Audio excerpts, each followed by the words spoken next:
Good morning. I have 10 a.m., so we will go ahead and get started. So our first speaker is Brian Moberly. He is one of the chief engineers for MBSE at Strategic Technology Consulting. Brian has supported MBSE projects for the DoD as well as the commercial sector, aiding in the development of SysML models for missiles, bomb fuses, satellites, ground vehicles, and more. His engineering curiosity has led him from traditional document-centric systems engineering to helping lead the way in MBSE. He is a veteran of the U.S. Air Force with a Bachelor of Science degree in aviation.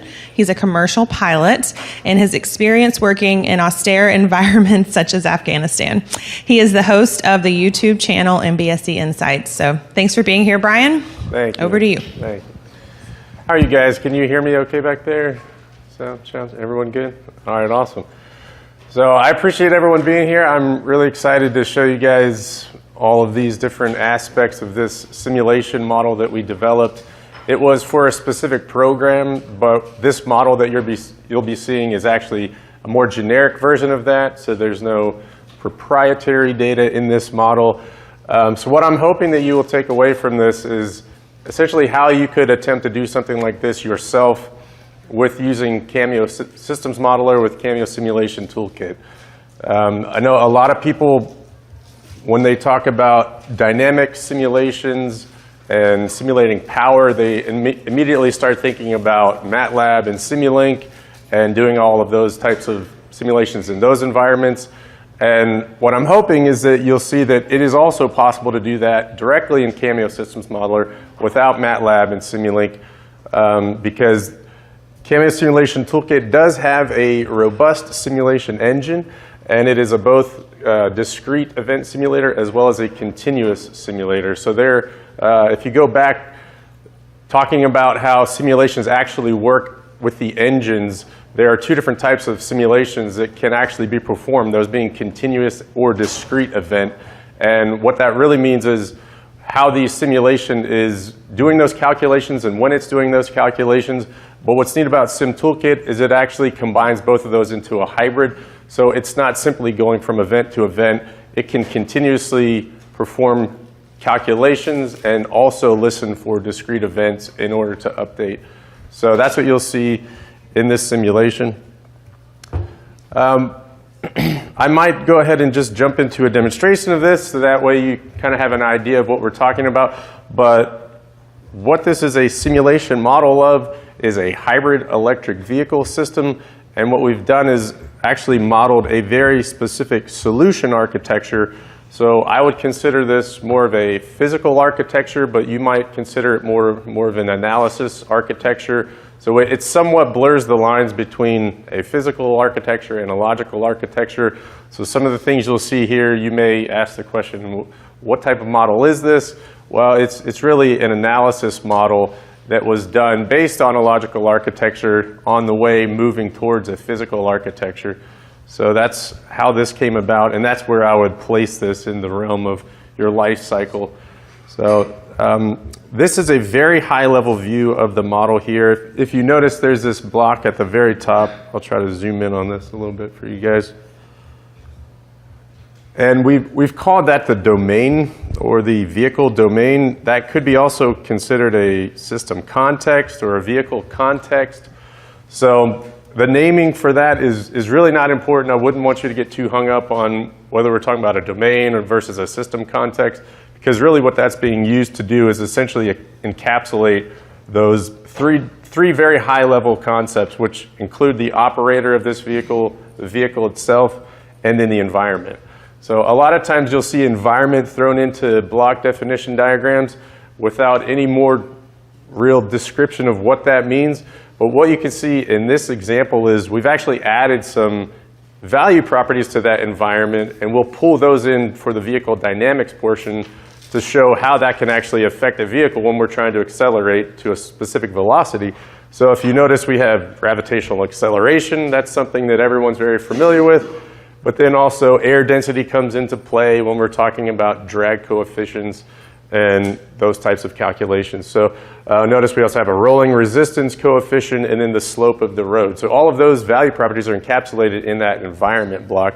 So just want you to be aware that this this kind of delves a little bit deeper into what you've probably seen on a lot of diagrams that show an environment block, but really nothing more than that, right? So I hope this will help you understand that this is where it leads. When you identify an environment, we're going to actually assign some value properties to that and incorporate those into the parametrics and see how they will affect our vehicle acceleration. So again, this is a very high-level view, but what I'll do now is kind of take a step back, and we're really going to get into the power system for this.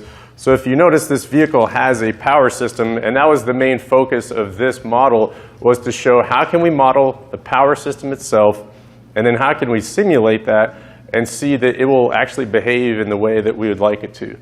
So this power system is what is decomposed in this model, and I will go over all of the parts of that in a bit. But just so you know, there are various aspects of that, such as a generator, an engine, there's wheel motors involved, there's capacitors, there's a 600-volt bus in this case.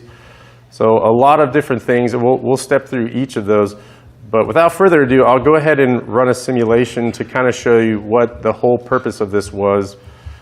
And I will do that in a silent mode, and we will talk a little bit about performing simulations with animations on versus running those without animations.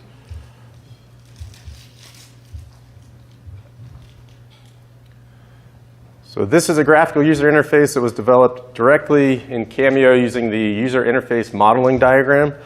And when we play this simulation down here, you will see this all come to life, and then we can track a lot of these value properties that we're interested in. So give it just a second here, and it should kick off. So that is what this looks like when it all comes to life and it's all working properly. If you notice, we have RPMs of an engine that are now coming up, and that's doing that automatically. We'll talk about how we got it to do that automatically. If you notice, there's a battery pack. This is about a Tesla-sized battery pack, 80 kilowatt hour battery. If you notice right now, it's actually charging itself. So you see the state of charge is actually rising. It's doing that automatically with some parametrics and constraints that it has. And then if you notice, there's a bus voltage, and that is a key factor in this simulation, is watching that bus voltage and having things react accordingly depending on what that bus voltage is. So right now, the vehicle is not accelerating, but we can send a sysml signal using this button here and actually cause the vehicle to begin accelerating. And what that did is it actually set some value properties of desired torque and target RPMs of our wheel motors. And this is what actually causes it to begin accelerating. So on this right-hand side, we have the vehicle velocity in blue that is now going up, and then the acceleration is coming down. If you notice, the state of charge of the batteries are now dropping, and the engine RPMs have actually risen now to compensate for that extra power that is needed. So a lot of things happening here. We're going to talk about each of those and how it actually does that and why we wanted to show all of that. One of the main aspects of this, the real goal, was to see how fast we could accelerate to a specific velocity using this power system, and then also verify whether or not that would meet our measure of performance, which was to accelerate to that specific velocity within a certain amount of time. So down here, what you see is it says performing acceleration test, and as soon as this vehicle velocity hits 30 miles per hour, it will then calculate whether or not it meets that measure of performance that we had. And you'll see that in just a moment when we get up to about 13 meters per second. So as you notice down here, it says predicted measure of performance fail, and it highlights that requirement that we had associated with that value property to say, hey, based on all of this, it didn't meet the requirement. But that's really good to know, right? So after doing all of this, we've now determined that if that were our requirement, we were not going to be passing that requirement based on all of these factors. So that is the goal of this simulation. Notice we also have a button here that we can use to stop the vehicle, and that is using the power system without braking. And what you see now is the vehicle is slowing down, and it's calculating the stopping distance for the vehicle as well. So that is always an important factor if you're looking at vehicles, is how fast can you stop, and in what distance can you stop that vehicle. So that is another thing we'll jump into and talk through how that actually happens. But if you notice, when I did that, it actually set that desired torque and RPM back to 0. And then the voltage now shot up, and that's because it's using regenerative braking, so the wheel motors are actually providing a lot of power now back to that bus. So that's why the voltage actually shot back up. So that's the goal. That is what we're going to be talking about, how we accomplished all of this in this model directly using Cameo Systems Modeler with Simulation Toolkit. Also good to note, we did model this in Simulink as well to see if we got similar results. And we were able to get the same results with Cameo Simulation Toolkit as we were in Simulink. So we'll talk a little bit about the delta t and the time step that we're using for this. It is not as granular as what a lot of people would do for a simulation like this, but we found that it was granular enough to provide us the results we wanted. So what I'll do now is flip back over to the presentation and go through some of these slides that highlight some of the pieces of this architecture. So as we mentioned, this is a high-level view. I'll skip this one and go on to the next. And then next to that power system, there are also wheels and a fuel tank that comes into play here because it is a hybrid system. So there's a fuel tank involved. And in this case, it's actually a diesel engine. So we have a diesel engine that's consuming diesel fuel. And we'll talk about some of these value properties. And if you notice, there's some arrays involved here. We'll get into all of the details of why we use some arrays for some of these value properties. But notice there is also, part of this power system is a generator, and this has a direct drive to the engine, so there's no transmission involved, and this architecture is directly connected to the engine. And the purpose of that generator is to provide a three-phase power to an active rectifier module, which is an AC to DC converter, and then provide that power directly to that 600-volt bus. So there is a power controller involved. And the purpose of the power controller is really to set the fuel flow rate for the engine. Inside of that power controller block, we'll look at in a moment, there is a PI control loop that is modeled with an activity diagram. So you'll get to see how we can actually automatically set that fuel flow rate based on the RPMs of the engine as well as the voltage of the bus itself. So really neat how this is done using an activity diagram. So a PI controller is also known as a proportional integral controller. If you've ever worked with control loops, there's also one named a PID controller. This one is specifically a proportional integral controller. So there is an engine involved. In this model, it was based on a 1,000 horsepower diesel engine. So you'll get to see a snapshot of what that engine looks like, but it's actually a 4-cylinder opposing engine that produces 1,000 horsepower, so some very large cylinders involved. And this was for a very large vehicle. So what you'll see are some high numbers that you may not expect if you're dealing with a smaller car or something like that, but this is for more of an industrial sized vehicle. So you'll see some large numbers for things such as mass. Moving on to the battery pack, as I mentioned, there is about a Tesla-sized battery pack in this. And if you notice, there is I believe a baseline for the kilowatt hours that it has. So if you know, there's a value probably hard to see, but the battery capacity in kilowatt hours is 80 kilowatt hours. So that is the battery size that we're dealing with in this model. So there are some arrays involved. And then this bus voltage, or 600-volt bus, is really one of the stars of the show in this model because everything connects to it. So we have things that are providing power to this bus, but also things that are consuming power from the bus. And we can actually we're going to get into how we can show the voltage being affected by either providing power to that bus or consuming power from that bus. An active rectifier in this module, the role that it's playing is that AC to DC converter. So we take that generator that has a 3-phase AC current and actually turn that into a DC current, so direct current, and that's done using this active rectifier module as an AC to DC converter. One thing that you'll notice, and we'll get into in more detail, is the idea of shepherd parameters. That plays a big part in this. This is really the solution architecture for this that causes this model to behave in the way that it does. And what I'm hoping is that you guys will also take away, maybe you want to look more into the idea of shepherd parameters. This was the idea of one of the electrical engineers we worked with, who has done a lot with mobile power systems and dealing with how power is managed in a bus environment like that. So one of these ideas, I'm hoping you'll take away and maybe want to present that to electrical engineers that you might work with and say, hey, this is a really neat idea, really neat way to manage power on a bus. So that is the idea of shepherd parameters, and we'll get into what that means in a bit. So there's the idea of a virtual capacitor in this model, and this is one of the other stars of the show in this model, because this is what actually sets the voltage for the bus in the simulation. So we're calling it a virtual capacitor because in a real system, it would not actually have the capacitance that you're seeing modeled in this system. So if you notice, we have 2.2 farads of capacitance. That is actually a very large amount of capacitance.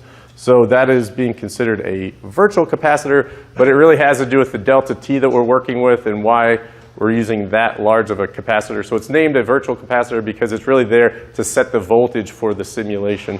And you'll see how we do that using an activity diagram with some opaque actions and doing a mathematical integration with those opaque actions.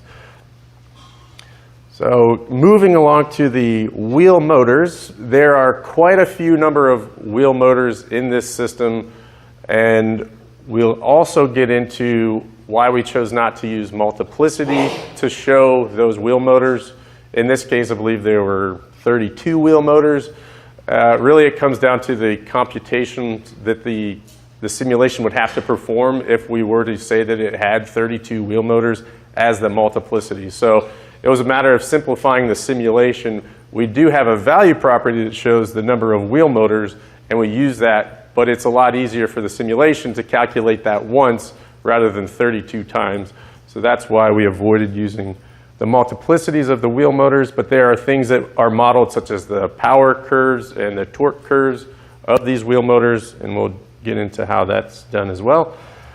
Then we have some generic power consumers, and in this case it's an HVAC unit that will be consuming power, but then also a computer module that will be consuming power.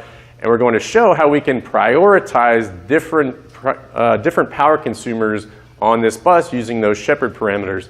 So if, for instance, we wanted to accelerate all of a sudden, we can actually use the shepherd parameters to say, hey, depending on what your priority was, we may want you to cut off completely and stop consuming power. And in this case, you'll see that that actually does happen with the HVAC unit because it's set to a lower priority. And that's done using those shepherd parameters as well. The mobility controller in this model is really used to set that desired torque and RPM to cause this vehicle to accelerate. And really, we only needed it to have those two value properties, which were the % torque command from the wheel motors as well as the target RPMs. So using those two value properties, we can cause this vehicle to accelerate, and we're encapsulating that in the block called the mobility controller in this model. So here's a quick snapshot of the inside of the generator parametric. That is likely very hard for you guys to see.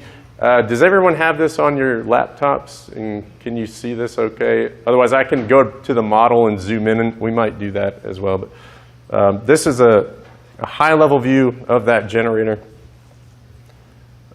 Generic generator, not the actual one in this model. And during the simulation, it looks somewhat like this in runtime.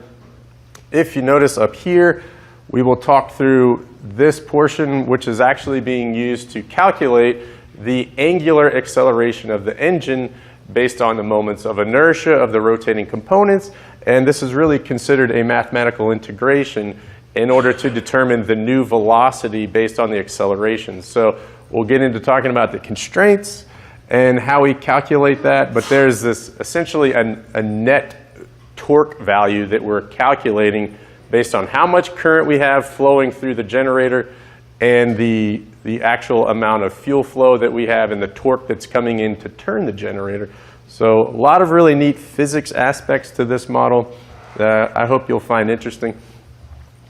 So this is the block that we're calling the shepherd parameters, and this is really the star of this model. It's the solution architecture that is really causing all of these different modules that connect to the bus, whether that's power consumers or providers, to behave the way they do.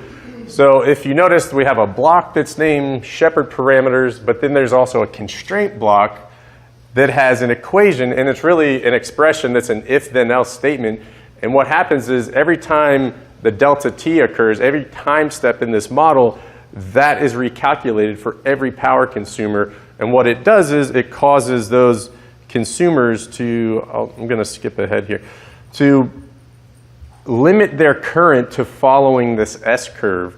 So this is considered an S-curve, looks somewhat like an S, and this is a very desirable way for power consumers and providers to follow this current that they could be limited to based on the bus voltage. So what you see here is actually an output from Cameo simulation toolkit that was put into an Excel diagram here to show you what the shape of this looks like. So what we did was essentially, I'm going to change this to a laser pointer. We increased the voltage. This is specifically for one module, but this actually happens for every single power consumer and provider individually. So what you notice here is as we were increasing the voltage from 0 to 1,000 or 0 to 900, the current was limited to following this shape, and that is exactly what we wanted it to do. So that is how we wanted it to behave.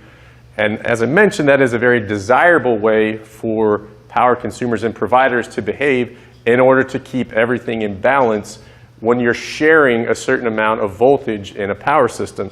So if you notice, this side of the x-axis or y-axis is on the positive side. So anytime that voltage is within this range, we will have something that will have a positive value for current. And what that means is that module will actually be providing power to the bus. However, if, for example, the voltage ends up in this range, that will actually cause that module to begin consuming power, and it will do it at the rate where that intersects this line here. So essentially what we're doing is trying to say that, hey, if you get to the point where there's other things consuming too much of that voltage, it will back off and clamp these devices and cause them to stop consuming power. So that is what the goal is of this whole model. And you'll see how we actually were able to do that for every module that either consumes power or provides power using this shape itself. Now, one thing to note is that this shape can actually change. It's a dynamic shape. So even though it looks exactly like an S right now, depending on some of these values that are dynamic within the simulation, it'll actually shift its shape, which makes it very flexible as well. So I won't go into too much detail on what every aspect of these shepherd parameters are, but they are in this presentation if you're interested. And what each of those 14 parameters do is cause this different parts of this to be affected and have different slopes or different limits. So that's how we can set the current limits and the power limits, is by changing the default values. We're actually using instances in this to say what that specific module should look like when we actually put that into motion. So this is an instance table down here that shows you what that looks like. So these are the 14 parameters, and in this case we only have 5 power consumers and providers in this model, but what we used was an instance table to actually set the values for each of those. So as I mentioned, each of these will be running their own instance of a shepherd parameter block as a reference property, and then by changing those initial values, it causes them to behave in different ways using that exact same expression with that constraint block. So this is a very high-level view of that architecture when it comes to life. So this is an IBD. As I mentioned, one thing that might be hard to see here is we have a DC current. This is for the battery pack itself, and notice it says negative 44 amps. What that means is it is actually consuming power. So that is how it's charging itself, because it happens to be on that left side of the S-curve at the moment in this snapshot. But then there are also some values at the very top that show a positive value for current. And what that means is that module is actually providing power to the bus because it has a positive value for current. So that's how you can know whether or not something's providing current or consuming current, is simply with that positive or negative value for current. Now this is a look into the parametric for the battery pack itself. And one thing to point out here is that even though this value, which was set in that instance table, had an initial value, it is actually going to change dynamically during the simulation using these other constraints that feed into that. So that's what makes this very dynamic. And for the battery pack itself, what was important about this is that it did that based on the state of charge of the battery. So depending on its state of charge, it actually will dynamically change during the simulation to know whether or not it should charge itself or provide power to the bus. Going back to the three-phase generator, I'll show more about this directly in the model, but the purpose of showing this is to say that in order to calculate how fast the engine and the generator are actually turning and accelerating, you typically think of a mathematical equation such as that, which is considered an integration.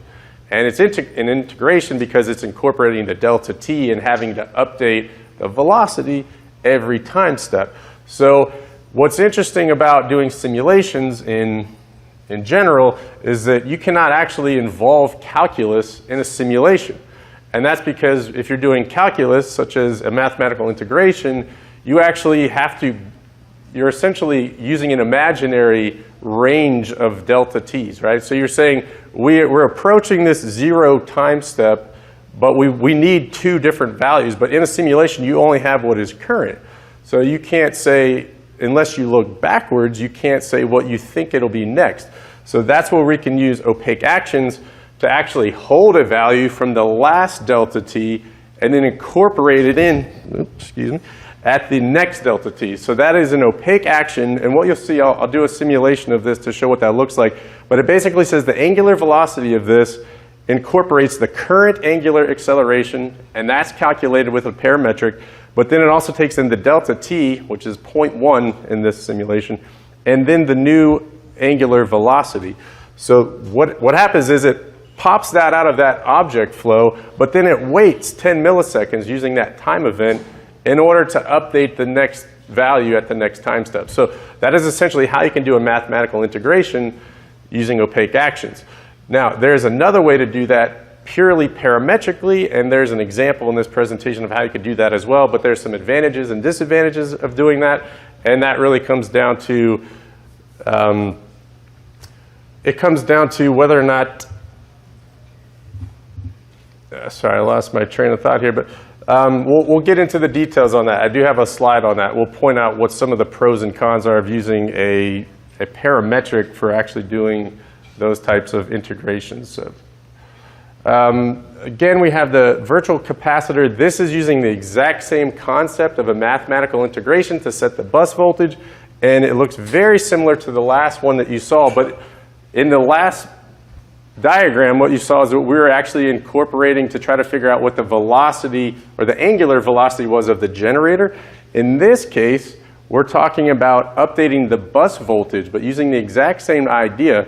So we're updating the bus voltage based on the amount of current that we have on the bus, and then the capacitance value from that virtual capacitor, and then the delta t as well. So that's how we end up getting a bus voltage, is by knowing how much current we have on the bus. And what happens is we see a summation of the negative current values and the positive current values. And then when that's integrated, we'll get that new updated bus voltage at every time step. So that's how we end up getting our bus voltage using that virtual capacitor.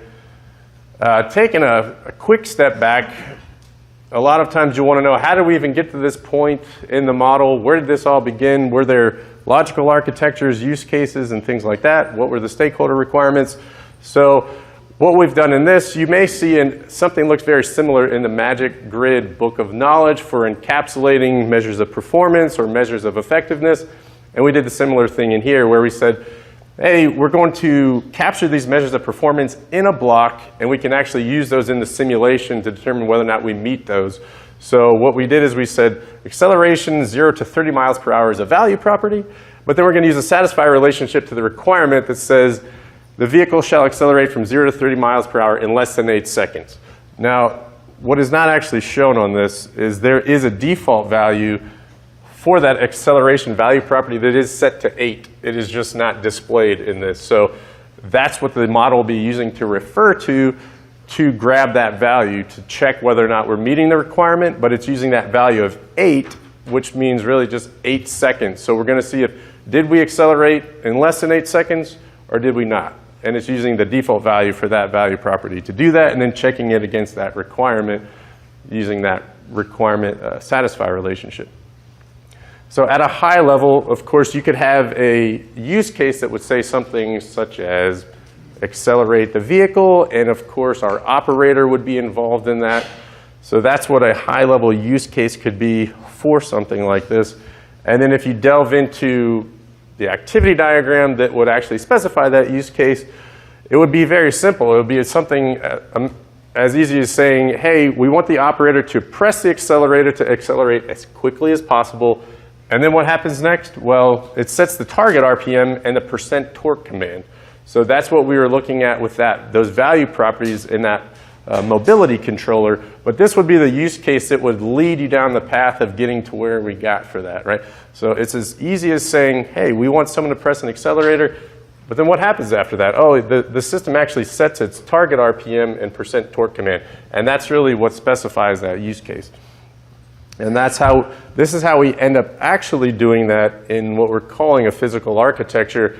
And we'll get into the model a little bit to show this. But notice we're using some ALH, or action language helper, in order to access value properties that are not in the context of the activity and the block that's actually executing this. So that's where we incorporate ALH, is anytime we say, hey, this block is executing an activity, but I need a value property that's being held in another block, that's where you can use ALH to actually help you get those values or set those values that are not owned by that same block. So back to the physical architecture, modeling the electric motor and its power. This is a generic power and torque curve diagram, but every wheel motor in a vehicle has specific power curves and torque curves, and you can model those.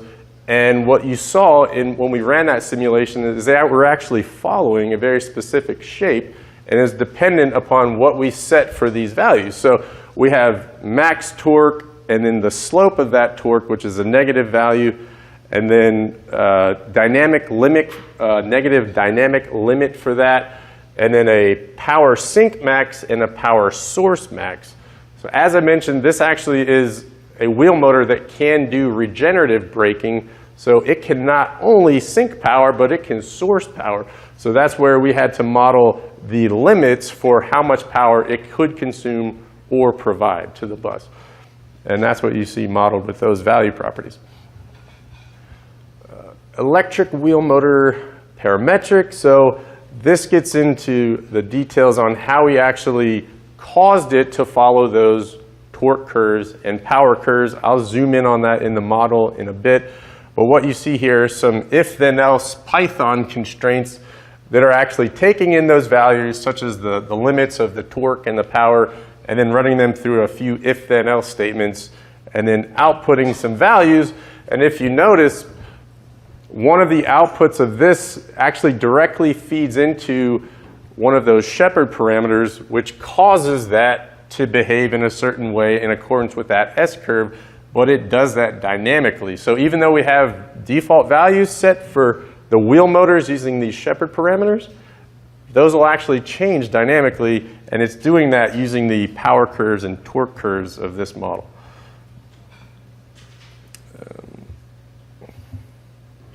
This is the other half of that diagram. So it's a large parametric, but this is really just another view. And one of the main outputs of this that we'll get into is that the wheel motors are outputting torque. So that's what you see at the very bottom of this is that there's a little flow property, and it's outputting torque, and it's doing that to the wheels. This is a high-level view of the PI control loop, or the PI controller. that is doing that proportional integral control. And the whole purpose of this activity is to control the fuel flow rate of that engine based on the voltage of the bus. So this is really what makes this whole model work now, is by saying we want this thing to automatically control its engine RPMs, but do that based on the target RPMs and what are voltages of the bus. So this loop that you see, this is a pieced together diagram. That's the top and the bottom of it. But if you put it like that, that loop actually happens at every time step in this simulation. So it actually routes values and starts splitting them out and evaluating them. And the whole purpose is to update the fuel flow rate to the engine based on the voltage of the bus. So that is a really, really interesting concept. Are there any questions so far? I'll just stop here for a moment. If there are, then we'll hand you a microphone.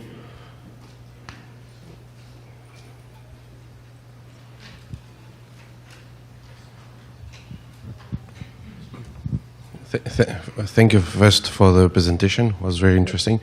One question: why did you decide to define the opaque behavior within I would say the activity diagram to compute some performances? I don't remember exactly the slide number because in some cases you can use only a state machine. Are you saying could we use a state machine to model? Yeah, the behavior, physical behavior for a current discharge or charge or something like that, and put in place within the state machine or pseudo state an opaque behavior. You could do that, sure. So what he's asking is if it's possible to use a state machine to drive that opaque behavior? Yeah, because then using the opaque machine, you can type down the mathematical equation with different formal languages. So my question is, why did you choose to use that more descriptive diagram, which is the activity diagram, rather than simplify it using a state machine that contains an opaque behavior that contains the mathematical equation? That's a great question. The reason we chose to do that was because it was not responding differently in this case to the same events.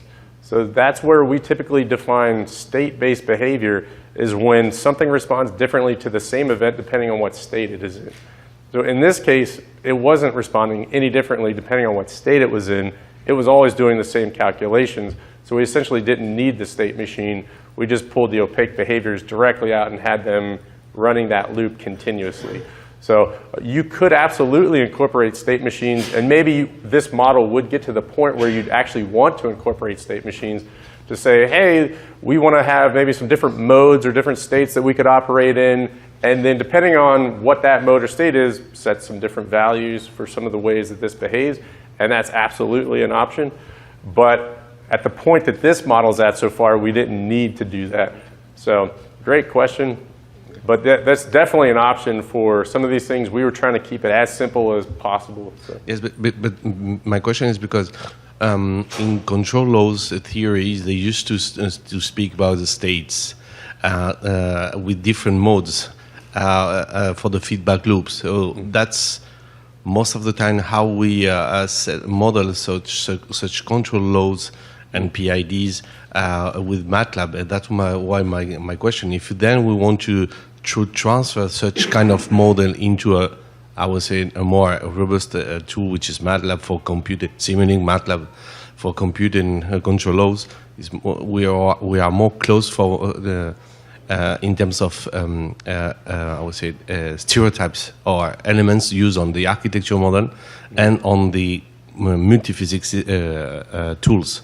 So okay. It's better to use it to transform the elements from one tool to another tool, having the same semantic. Sure, okay. Yeah, I think I understand what you're saying. Keep in mind, there are some different definitions of what a state really is out there.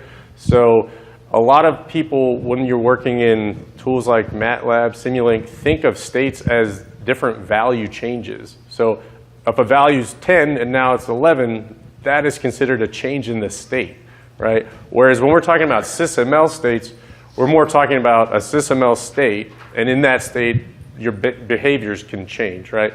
So there is a little bit of a difference in how we talk about states, but yeah, it would be great to have those ideas converge, I agree.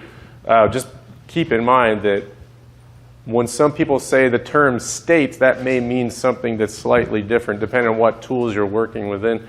So, great question, by the way. I'd love to talk to you more about your ideas on this. Are there any other questions out there? Yeah.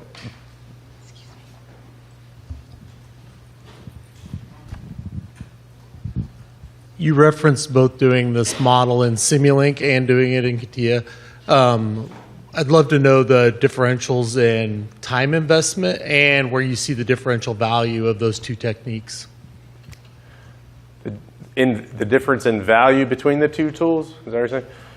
So yeah, that's a really, really great question. What he's asking is, what did we glean from doing this in Cameo versus Simulink? How long did it take to model those? And then what was the difference in the value between having it in those different models? So we were actually able to do this faster in Cameo. Some people, it really depends on how comfortable you are, how good of a modeler you are, that type of thing. But we were actually able to do this model in about 5 months. So we stayed pretty close to the same timing for what the guys were working on in Simulink, because we were tossing ideas back and forth for this model, and we developed it together as we worked separately in those different environments. But what we found is having it in Cameo is actually very nice because you can directly correlate all of this back to your requirements in that single source of truth. So of course there are ways to co-simulate these to where you could actually run simulations using Simulink to perform some of those calculations. But that was one of the main advantages for us, was having it all in Cameo and being able to actually tie that directly back to the requirements. Yeah, great question. Does that help answer your question, Bob? Yeah. Okay. All right, any other questions so far? I'll just have you repeat it. So you mentioned there was a limitation about multiplicity. Right. Not using multiplicity. If you have multiplicity in your model, what's the work? Is there a best practice here for simulation if your model already has multiplicity? Sure, yes, absolutely. So his question is about the multiplicity aspects of this. And as I mentioned earlier, we decided to not use the multiplicity for the number of wheel motors that we have. And the reason was because it was more computationally efficient for the computer to actually do these calculations. Because as you saw with those parametrics, if we were to have a multiplicity, in this case of 32 wheel motors, it would have to do all those calculations 32 more times than it would have had to otherwise. So that was where we decided to simply use a value property and multiply the current in order to act like it was 32 wheel motors rather than having the multiplicity of 32.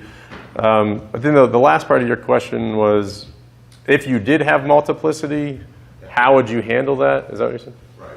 If you already have a large model using library models, could you just basically, could you do the same thing with the value property? Or?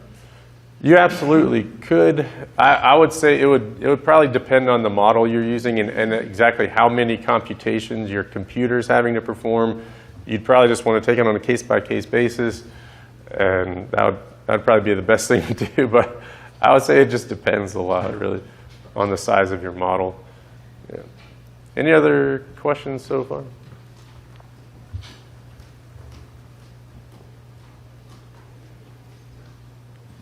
Are there any kind of commercial available tool that can do this, or do you have to develop this model by yourself, either in Cameo or Simulink?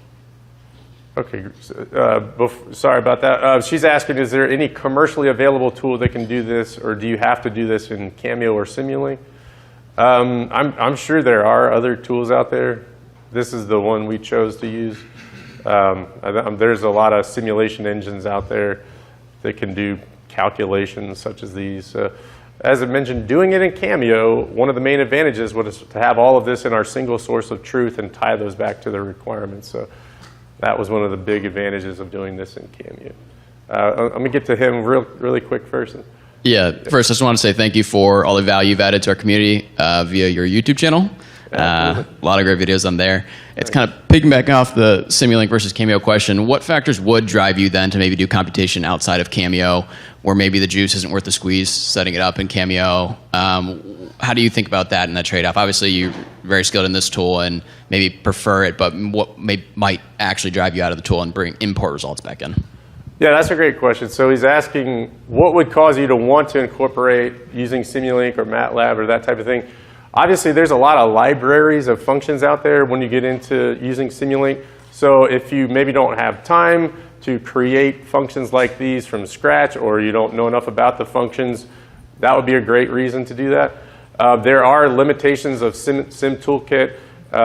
It's easier to do matrix math in MATLAB and that type of thing. So if you were dealing with matrix math or vectors and things like that, that's when it'd be a great time to really utilize MATLAB and Simulink, because Cameo doesn't do a lot of those complex math type things. But yep, sorry, good. Great question, by the way. Yeah, a great question, obviously. And to complete that question, I remember at the time, Cameo simulation toolkit was able to connect to the MATLAB solvers to compute, especially for the delta T computation, right. Depending on the solvers, Euler solver or other ones, range CUDA and so on.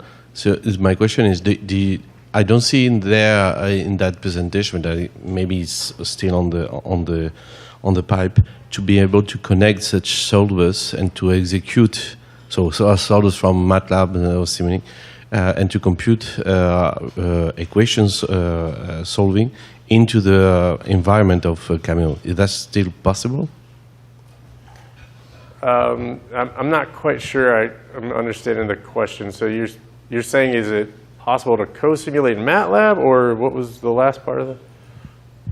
Co-simulating MATLAB and Simulink into the using as the orchestrator Cameo for launching the co-simulation and using the solvers of MATLAB. Yeah, it's definitely possible to do co-simulations. So that is something that is very easy to do, actually, if you wanted to use those constraints and have those modeled as an M file in MATLAB, and you could drag that in directly to a parametric, and then MATLAB will execute that for you. So it's easy to do that. There's a native integration from Cameo, and it is very nice to use if you like having MATLAB perform those calculations. But what we found was we didn't need to have MATLAB involved in this case. So it was a fun exercise to see, what are the limits of Cameo and what can it do? And we found that it was able to do everything that we needed it to do directly without even using MATLAB or Simulink. So great questions. I think we're coming up close to a 10-minute break here. I want to jump in more into the model when we come back, unless there's any questions before we do that. Yes, sorry, one in the back. Are we using a model-based lock? Clock. Oh, model-based clock. Sorry, yes, we are using a model-based clock for the simulation time. That's one of the things you'll see on one of the later slides as well. But yeah, absolutely for that, we're using model-based clock. Yep. Great question. All right. Any others? And if not, I say we take a 10-minute break and we'll come back and we'll jump into the model. One of the things I want to get into is basically some of the ideas of continuous flows and how to model some of those things, which you see on here already but may not be aware of. So we'll jump into that when we come back. All right, thanks everyone for coming back. We're going to jump in a little bit about the vehicle dynamics portion of this, and that incorporates the environmental aspects. So what you see here is a high-level view of that vehicle domain. So notice we have this architecture snippet here. It says the vehicle domain, and then within that we have a vehicle and an environment. So that's looking inside of that vehicle domain block with this parametrics. That's what you're looking inside of. And if you notice, over here on this side where it says power system, that entire power system that we modeled that had all those parts is actually all inside of that. And this is a view where you actually see it kind of come out and then start interacting with the environment around it. And what comes out of that is torque. But then notice we also have RPMs going back into that. So interesting that we had to have RPMs going back into that power system. But that was because we really needed that value property in a calculation for the power system. So then we have torque coming out that turns those wheel motors. And then we have a few different equations down here, such as our aero drag forces, our net resistance forces. And then there's this equation here. Oh, tripping again. We have this constraint here that's an equation that simply sums up all of those forces. So we have some that are negative. I think all of the ones that we've modeled in this case act in a negative way, which causes this vehicle to slow down. So we have aerodynamic drag, we have the resistance forces and road slope forces and net linear forces. That all gives us that, and then we put that into the F equals ma equation to determine how fast this vehicle can accelerate. I will jump in to the model in just a little bit, but this is a closer look at that. So what you see coming out again is that torque, and that's the whole purpose of those wheel motors, is to produce torque to then turn the wheels. Before we jump into the model, this is a quick look at how you could do a scenario or a simulation scenario within the model using opaque actions. So this is actually an image that was created in Simulink that shows this is a profile that we wanted our, I believe it was the voltage of the bus in this case to follow. But what happened was we ended up saying, all right, we can't do that exact type of profile in Cameo, but what we can do is use opaque actions and just cause it to change a value that would ride that exact same profile. And when it does that, things can react based on that. So that was how we created one of those profiles. And then another way, of course, to do that is what you saw with the graphical user interface, to where you can send signals and have that change value properties for you. So in this case, we sent the signal using the button, and that button simply went to an opaque action that changed the desired torque and percent torque commands. And this is what that looks like in the actual activity diagram. So when we sent that signal, there was an accept event action listening for that signal, and as soon as that happened, this kicked off, which is what essentially updated the RPM target and the percent torque command. And then this is how it actually did that acceleration test to determine whether or not we met the requirement. So I find this to be interesting. We'll jump back into that a little bit in the model so you can see that a little closer. But it was a matter of grabbing the sim time when you hit that button. So it grabbed what the time was in the simulation, set those values, and then it was listening for the velocity to hit those certain marks. So we were checking the velocity, or checking this when the velocity hit 15 miles per hour and 30 miles per hour. And that's what we have the accept event actions with the when on there. So it says when velocity is greater than or equal to, in this case it was in meters per second, so 6.71. Then what we'll do is actually grab the original sim time, what the sim time is now. That's the amount of time that it took, and then it compares that against the requirement and says, did we meet the requirement? So that's how it used the opaque actions to do that. I'll delve in the model and explain a little bit more about how we use the object flows and the control flows to do that too. This is how we calculated stopping distance. So it was a matter of having an accept event action listening for that button, which is the full regenerative braking button. But really all that does is go to the next opaque action that sets the RPM target to 0 and the percent torque command to 0. And that was a matter of seeing if the power system could stop the vehicle without using any mechanical braking, and just see how long would it take or how far would it travel when we set those values to 0. And then there's this little loop here that happens with opaque actions again that says distance traveled equals velocity times delta t. And then it runs that loop, and then it sends that value down to stopping distance equals stopping distance in meters plus the distance we just traveled. Right? So it continues to add those at every time step. So it says in this time step, how far did we go? Add that to how far we've gone. And then every time step it does that. It continues to add those up until the velocity is 0. And then you know you've stopped. So that's how it calculates the stopping distance. So going into a quick concept here, there is this idea of a continuous object flow, or you can add a stereotype of continuous to an object flow. But what I wanted to point out here is That is good for a descriptive model.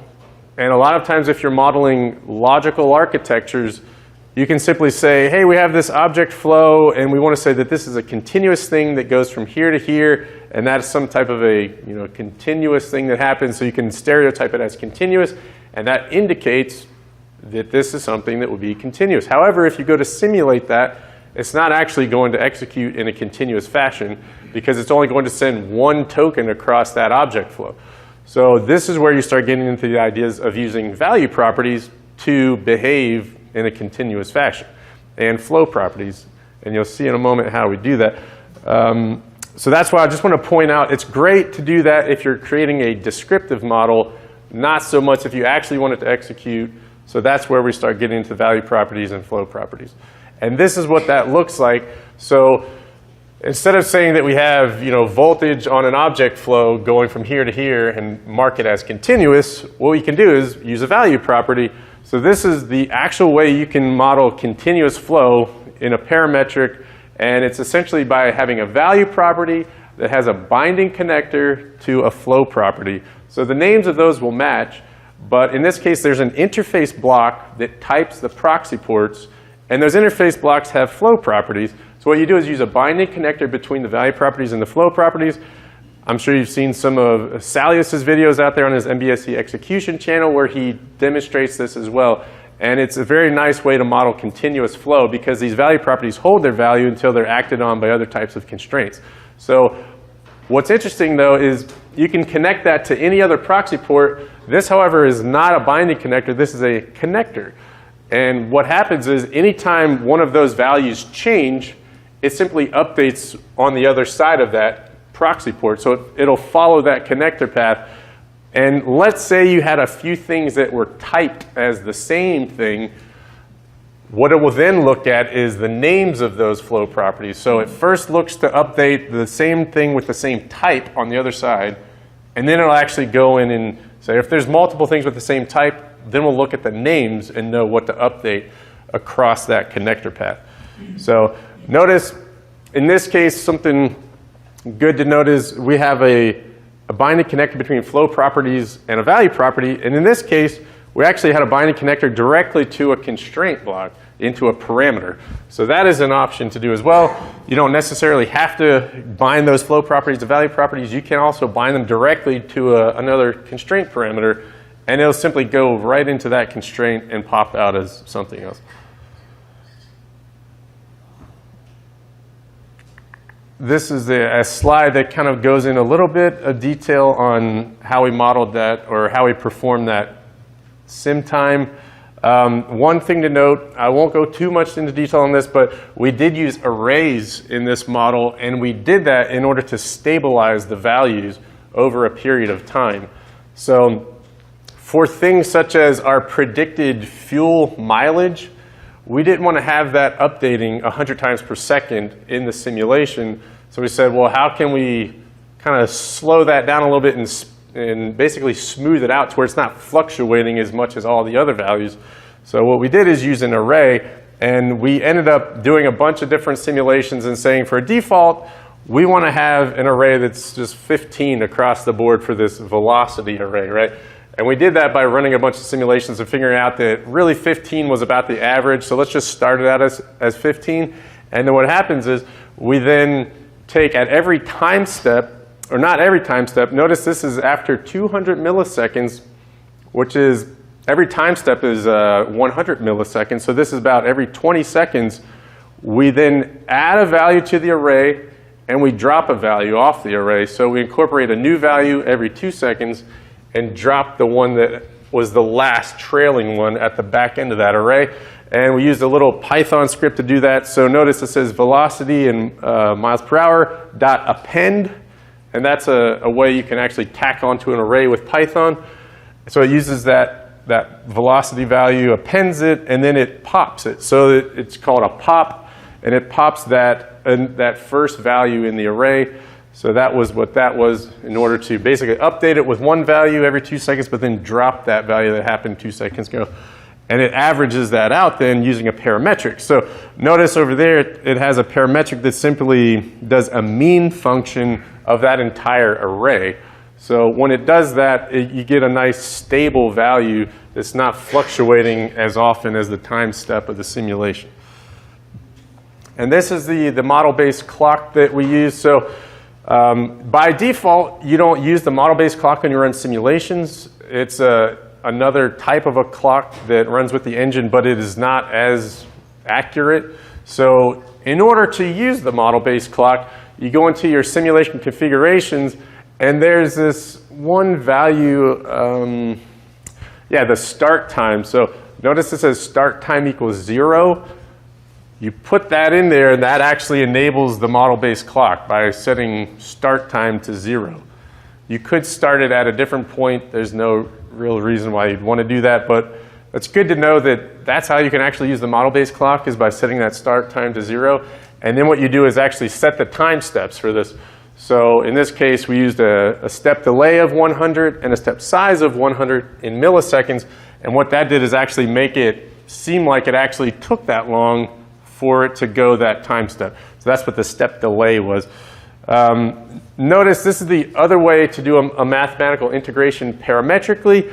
And as you saw before, we could use opaque actions to do that, but this is actually a more efficient way to do it computationally.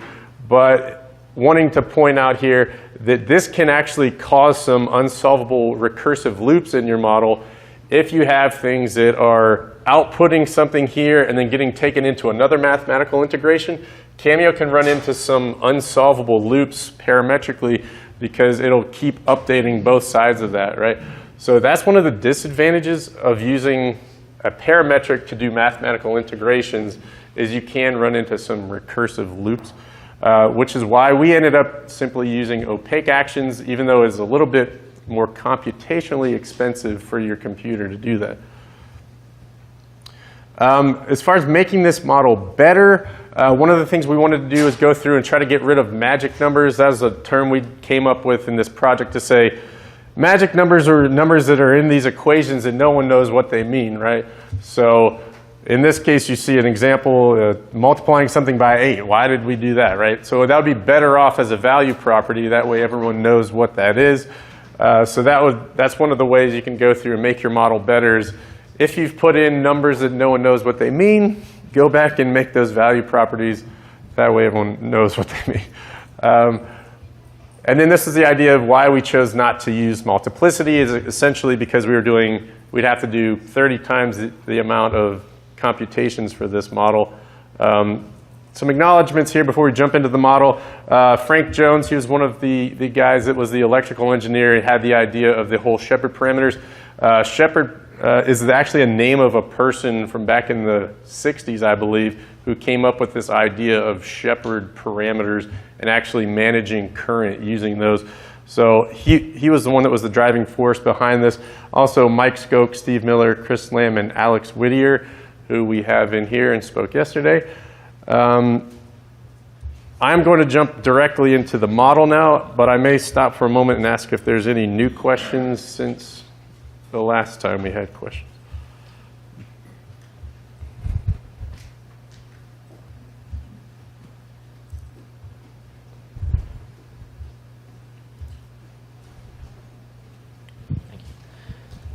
So for the model-based clock, are you just changing the sim config to have like start times and the step size and stuff, or is there like actually a block in your simulation that is like has a master time parameter that is being incremented? That is a great question. We were simply updating it in the sim config, but that was an idea of a way to improve this model that I've had as well, is to essentially say, let's create some variable that we could change across the board if we wanted to change the time step and only have to change it in one place and have it proliferate throughout the model. So that would be a great idea. That's not what we did in this case, but that would be a great way to make this better for sure. Thanks. Yep.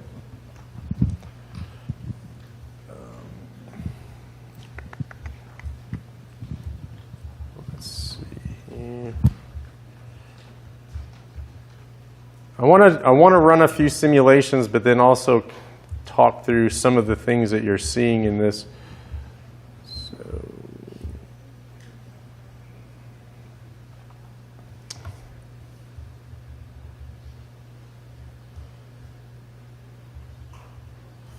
So let's start here in this generator. I find this fascinating how it's actually updating its velocity, so the rate that this generator is turning at, and how we actually calculated that. So let's take a closer look at that. I'm going to run this simulation with animations on so you can actually see these in action as well. So this is some of the physics for a generator. The whole purpose of the generator is to output a voltage, but what is interesting about this is you can actually determine how that generator is affected by the amount of current that is flowing through it. And now I say through it and not being provided by it, because if you ever look at the internals of a generator, there is what is called a rotor and a stator. The stator is the outer portion of that, and the rotor is actually turning, and there's a way that that current actually does flow through that rotor in order to produce an electromagnetic current. So we actually have this value property that is called current, but notice it is flowing into the generator, and that is a pattern you see throughout this model that if you didn't know why we did that, it might seem a bit strange, because typically you want to say that, hey, this is providing current, so let's send current out, right? But in this model, what we did is actually model the effects of the current by taking current in. So when this runs, I'll go ahead and push play here. What you'll notice is that current is actually coming into the generator because we want to see how that affects the generator. And if you've ever used a skill saw with a generator possibly, or ever ran anything off of a small generator, what you'll notice is anytime you draw current, you'll hear those RPMs dip down. You hear it go, right? And that is actually what we can show it do in this model. And it's because it actually puts a counter torque on the generator. And you can model exactly how much counter torque that is using a few equations.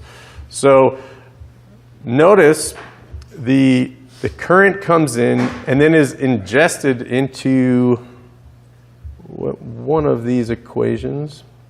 Where's that going?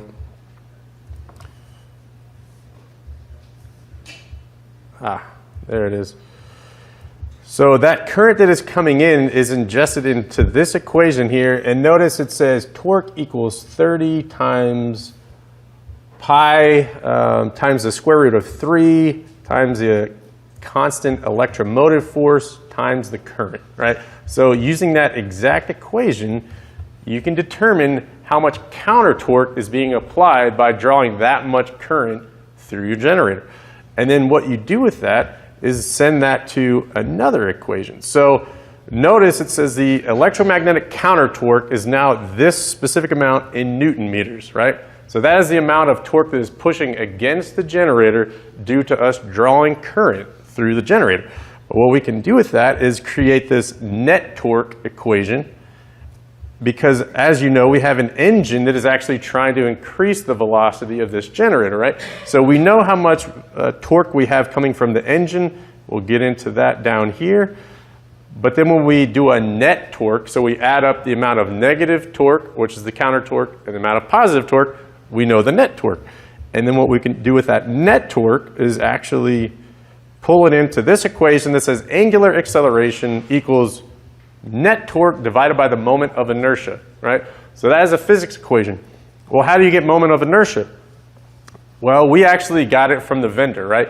So you could calculate what that moment of inertia is by using some other equations, but if you already know it, why not just put it in the model? At one point, we had some equations in here that calculated the moment of inertia, but we said, hey, if we already know what it is, we don't need to calculate it every time step. Let's just say what it is, right? So that's what these value properties are here, are basically we're saying the amount of moment of inertia of the rotating components of the engine is this. Let's add that to the amount of moment of inertia of the rotating components of the generator. And now we have this combined moment of inertia.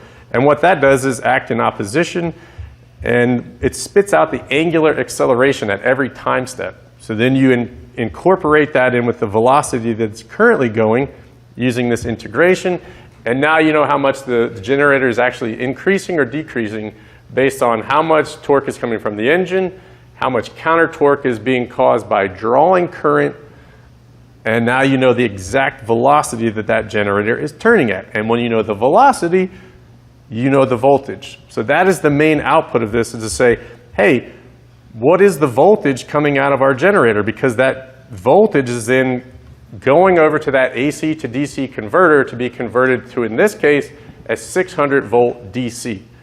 So that's what you see happening here are the outputs of the generator, and then this is what it's doing to convert that AC current to a DC current.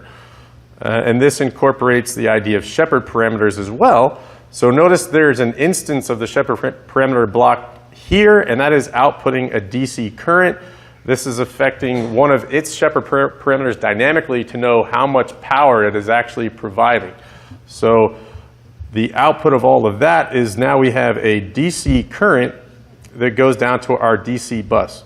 So this is the DC bus where everything converges. We have power consumers, power providers, and as we noted earlier, a negative current means there's something drawing current, or if something has a positive value for current, it's providing current to the bus. So notice that's what these values are here. We have a positive value for current. That's one of these. And I deleted some of the lines on here. So you may not see what they're all being connected to, but that's coming in from all of these proxy ports that have some of those flow properties hidden, is where we have all of that current that's converging at the bus. And that is how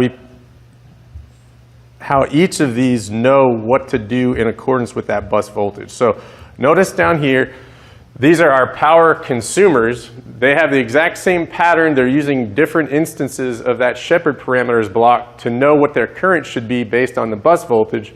So we have, this one says bus voltage is 592. This is the exact same thing, 592. But notice their current is different. And it's different because they have different values set for the Shepherd parameters. So now they know how to behave using different instances of that exact same block. And one of these is consuming power. I think both of these are consuming power at the moment. If we go over and look at the battery, notice we have this state of charge that is being calculated. One of the things I didn't jump into, there's an activity that is also draining that battery based on how much power we're using. So there are some conversions that are happening here in this battery. Based on the amount of current, we know how much power we're using in kilowatts, and then over time we can determine how much that's depleting the state of charge of the battery, which of course is then affecting its Shepherd parameter dynamically. So that's what's happening inside of the battery at that point. Any questions on any of this so far? I don't want to bore you guys. I find this stuff fascinating, but just yeah. one small one. I don't think I need the mic. You've said you've done a lot of things to reduce the computational burden here. Right. What's your memory allocation down there on this current running sim, and just what kind of hardware you got running?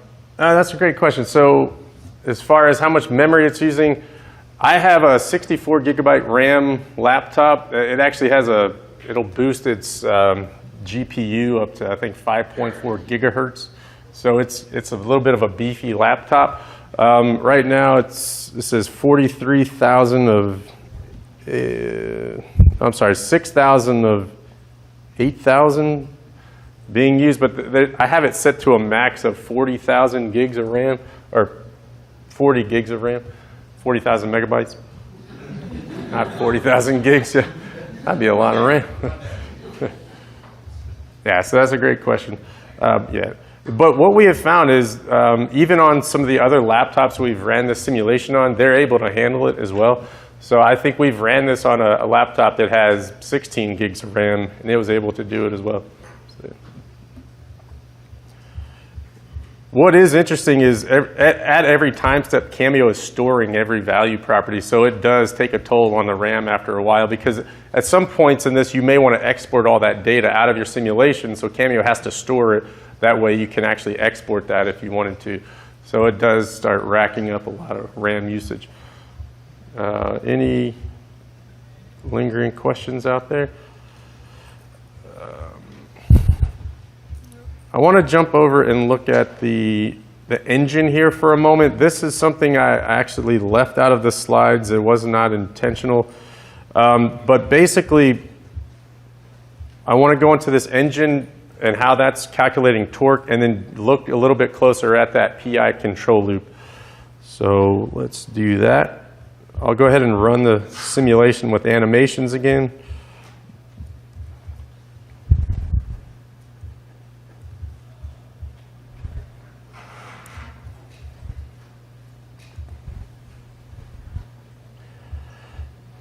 So notice there's a few proxy ports here.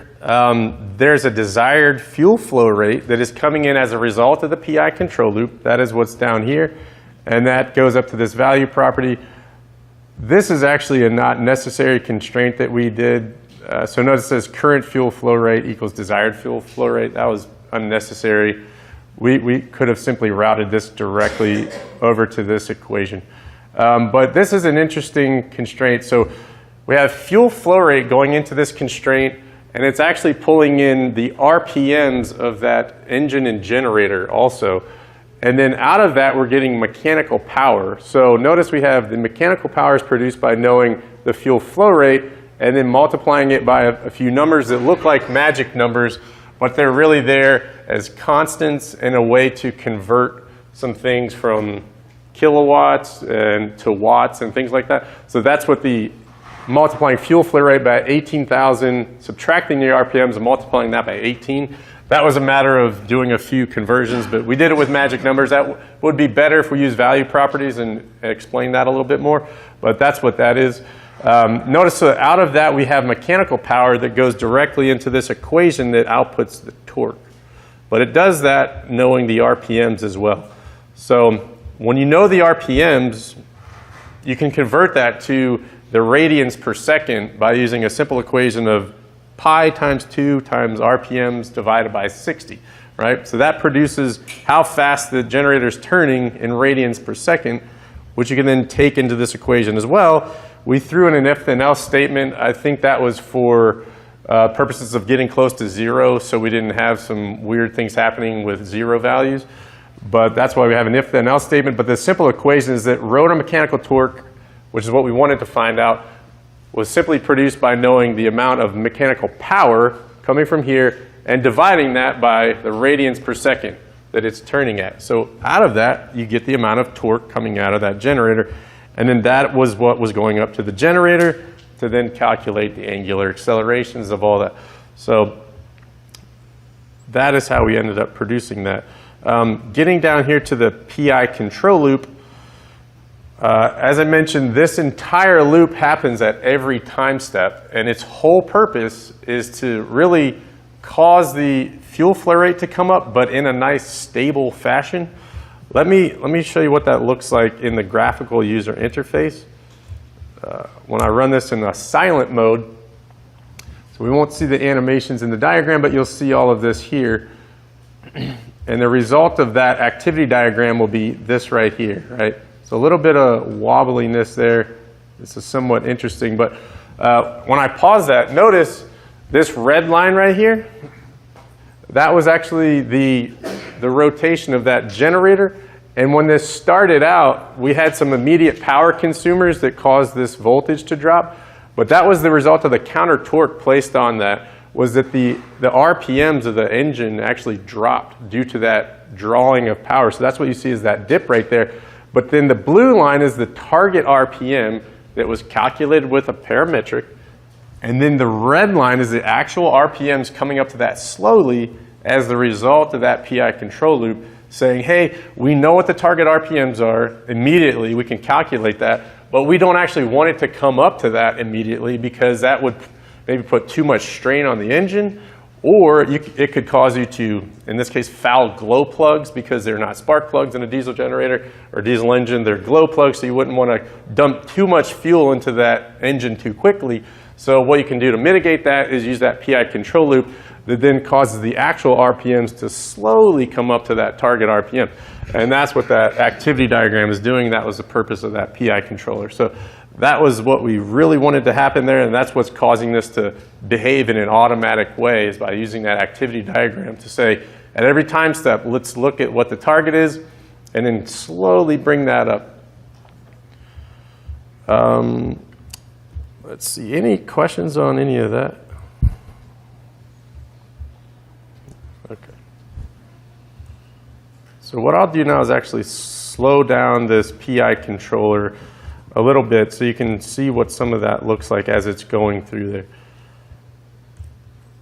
So it's just flashing right now because it's at max speed, but if I were to slow it down, what you'll see is those are the object flows passing through there. And as I mentioned, this entire loop happens at every delta t, every time step of this simulation. So right now we see a lot of 0 values that are being passed through it.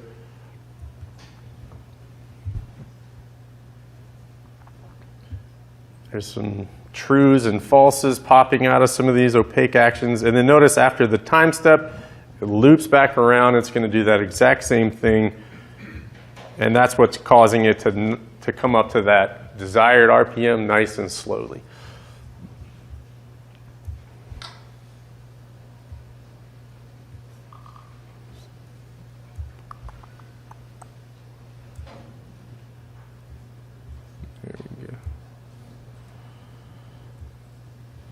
So I find that very, very fascinating. I don't know about you guys, but I think that was a really, really neat thing to do in Cameo is actually model that PI controller and watch how it could behave automatically in that fashion. So, one other thing, let's jump over to, as I mentioned with the directions of the proxy ports on some of these, I think that's a really important thing I don't want to leave out. Is the direction of the current and the voltage of all of these power consumers and providers. So notice again here we have, this is one of our power consumers, and then the direction for the current is actually always out, right? And then the direction for the voltage is always in. So as I mentioned, that was because we needed to know the effects of the current, not exactly modeling the actual flow of current, but more so modeling the effects of the current. So that's why you see on all of these power consumers, we're always taking in voltage, looking at that, and then we're outputting either a positive voltage or negative voltage, and then sending that up to that bus so then it can produce a new voltage when it's integrated in with that virtual capacitor. So that is a pattern you see throughout this model. But keep in mind, we did not model the actual current. We just modeled the effects of the current. And that's why you see all of these directions that seem kind of strange, but it's because we needed to know how much current it is coming into that virtual capacitor to then turn that around into a new voltage. So that is really one of the main concepts behind what causes this to work properly. If there's anything specific you guys want to look at, I'll leave it up to you guys. Right now, there's a few directions we can go. We don't have a whole lot of time left. We could look at some of these if-then-else Python constraints that model the power and torque curves, but I'll kind of leave it up to you guys if there's anyone who's really interested in seeing a certain aspect of this with the time we have left.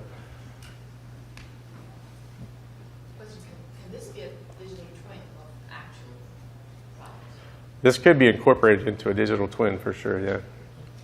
That's a great question. So is the model available online? We're not currently sharing this model, even though it's a generic version of another model. We're unfortunately not sharing with the general public. Now that said, there are all the slides, and there's a video that I have on my YouTube channel that actually is about an hour or so long that goes in depth on the entire model. So all those details are out there, but we'll leave it up to you guys to try to recreate it. Or you can come talk to us. Great question. Any other questions? So when you were modeling the generator engine combo, I kept thinking of using something like Modelica for that because they have such an extensive library of components that all the properties Sure. there. Okay. Did you look at a Dymola Modelica slant to some of the physics-based components? It's a great question. So he's asking, did we look at Modelica or Dymola as an option for some of the libraries that are available? And we did not in this case.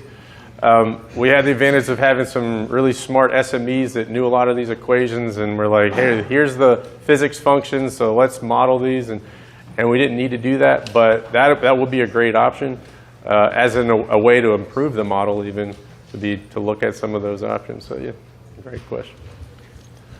Was there another? So I have two questions. Yeah. In slide number 44, you use SimTime1 as a object flow. Why is that? That's a great question. He noted where we have a SimTime1 used in that opaque action. Let's flip over to looking at that for a second. So I did say I was going to come back to this, so great time to come back to it. We did this because this is the portion where we actually check whether or not it meets the requirement. So notice you can call out in opaque action SimTime. It'll immediately grab whatever the SimTime is, right? However, we needed to hold that value and then 8 seconds later grab a new SimTime and then see what the time difference was in SimTime, right? So we needed to know, let's say the SimTime was 14 seconds, and then all of a sudden when it gets up to velocity, it's now 21 seconds. We needed to do the math on that and say 21 minus 14 has now passed. So in order to do that, we converted the object flow, the name that it comes into this opaque action, we called it SimTime1, because if we would have left it being called SimTime, it would have used the new SimTime, right? So we actually wanted to use the old SimTime, so we had to convert the name of it to something else. That way, when we get into the equation here, you can see this. When it grabs SimTime right here, that's the new SimTime, while SimTime1 was actually the old SimTime. So that was the initial that we converted to being called SimTime1. So it's what it is now minus what it was before, divided by 1,000. That way we convert that to seconds. And then that's how we ended up getting that delta T, essentially. Okay. So that tells me I need to update my glasses. I didn't see that. Okay. The second question is, you mentioned in the parametric diagram you removed some connections, but the values are still changing. What do you mean by removing the connections? In the parametric diagram, there you say that you have hidden the connections or removed the connections, but still on the proxy ports the values are changing. And I didn't follow, like, what do you mean by I think I know what you're talking about. So, hide or remove? Great question. So he's talking about how in that parametric you didn't see some of the binding connectors at that bus, but they are there.